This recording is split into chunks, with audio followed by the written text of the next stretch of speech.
For this week's edition of Fishing Tips, Ray and Mandy teach us about panfish and show us the best types of bait to use for catching them. Hello again, everybody. I'm Ray Gildow for Lakeland Public Television. We're going to talk about fishing tips tonight. Fishing tips for panfish.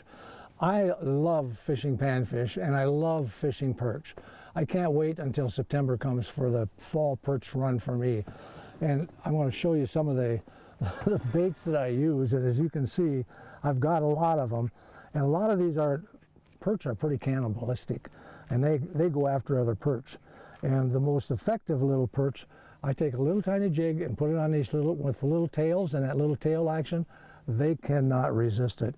And you can get different sizes. This is a real small one here, and you can get them a little bit bigger. And once in a while, in fact quite often, you'll pick up a walleye fishing with these things. And I like to use small little jigs for panfish and for perch.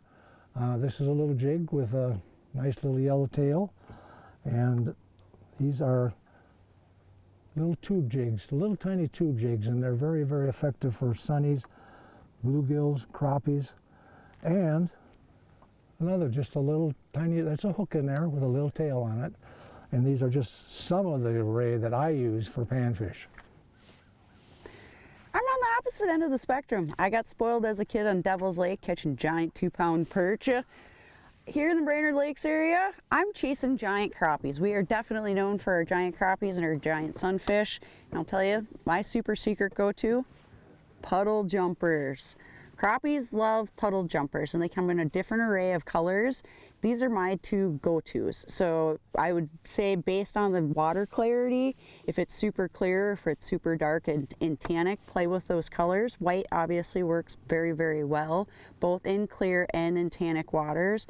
And the yellow also produces very good. Another little jig that will show if I'm not chasing crappies, I'm chasing sunfish. And when Ray was talking about using super micro, tiny little jigs here, and this one just has a little bit of flashing on it, I will normally tip this with a little bit of gulp and or some wax minnows. Very good. I'm Ray Gildow for Fishing Tips. And I'm Mandy Eric, the bass biologist. Lakeland News is member-supported content. Please consider supporting Lakeland News today.